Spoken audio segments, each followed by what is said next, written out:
Hello. So this is for those of you who are in university or are planning to join a university and want to expand your chances of getting employed as soon as you graduate from there.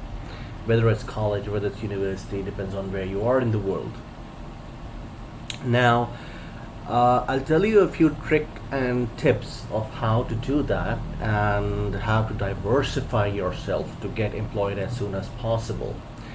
Because not everyone is able to go to Harvard or Stanford or these kinds of universities where before you graduate, people are there to hire you. Most of us have to, struggle. After struggling, we have to struggle again. First, we have to struggle to study, then we have to struggle to find a job, and then we have to struggle to keep a job. So that's just about the gist of the whole thing. But nonetheless, coming back to how to do that. Now, suppose there are two cars. We're going to be rhetorical about this so you understand what I'm going to try to say. Now, in order to understand this example, we need to understand these two cars first. My apologies, they don't look much like cars, but you'll get the idea of what I'm trying to get to you or get through to you. Sorry, I'm a bit tired today, so I'm doing almost everything wrong. So let's say that this is car A, and let's say this is car B. Okay. Now, car A is bare bones. Okay, means it's just an engine. It's got tires. It's got seats, but it's just bare bones. There's nothing else to it. Whereas this car, we are gonna value add to it.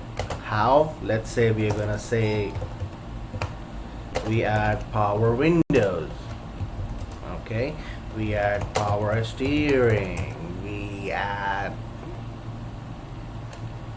stereo. Ah, man, I'm just not here today. Okay, nonetheless, so this just goes on and on and on. Okay, I hope you get the point there. See? So, all these things are value additions to the car itself.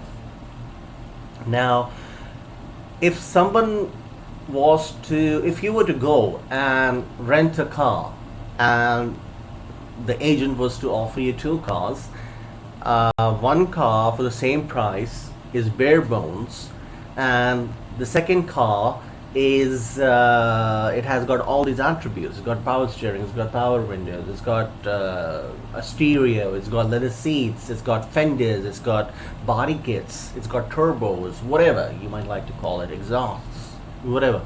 So alloy rims. So it's got all these things and it's for the same price. So what would you do? You would do what any employer would do. You would go for this car, which is car B, because it is the same price and it has value additions on it.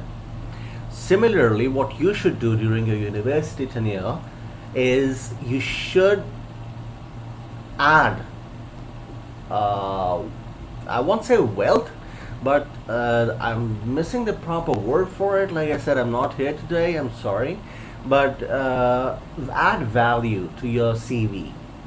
Now, there are two types of values that you can add. One, if you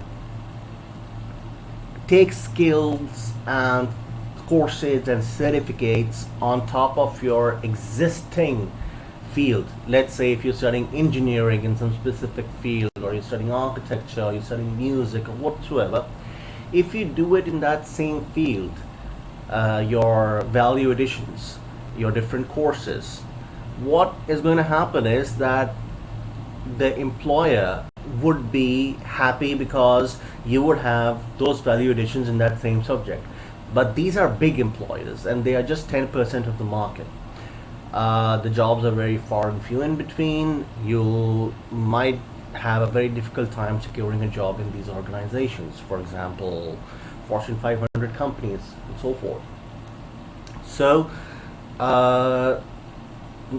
this is option one, how to value add, that you can add on top of your existing field and take smaller courses re- regarding the same topic but in different areas of the same field.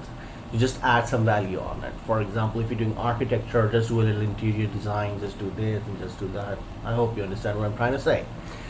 So this is option one. But with option one, your doors are gonna be open only by big companies, and these jobs are few and far in between because they want someone specific. Smaller companies are 90% of the market. Now, what they do is they want one person to do multiple things. So when they see a CV, when they see a resume, and they see that this guy is bare bones, but they have, or he or she has the skills. But this guy, he or she has the skills, the university degree, and they also have skills in accounting. Let's say basic accounting skills, or basic management skills, or basic office administration skills, or basic telecom, or basic IT, and basic yada yada yada. Okay, so now what happens is that you open up your doors to a lot of people.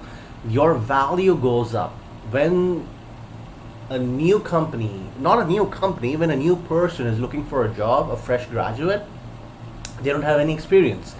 So, in order to compensate for that experience, you will have to initially add value to your resume so that you are more attractive to the employer. Now, if you are the employer in this case, automatically you're gonna hire candidate number B, not candidate number A. Okay, because candidate number B also knows a bit about accounting, they also know a bit about IT, they also know a bit about this or that, whatsoever, whatever your field is relating to that. So these are the two ways you can add value to get a job quicker and faster in the market. But keep in mind that the base of this whole structure is going to be the car itself. If you do not know, or if your car does not start, or if your car does not run, then it doesn't matter how much value you add on top of your car. The car can be from outer space, but if it doesn't start, if it doesn't run, and if you don't know your own basic skill that you're supposed to know, then it doesn't matter how much value you add to it. At the end of the day, you're gonna be of no use to them either. So I hope you get this, and it adds value to you, and you get a job faster and much quicker. Thank you.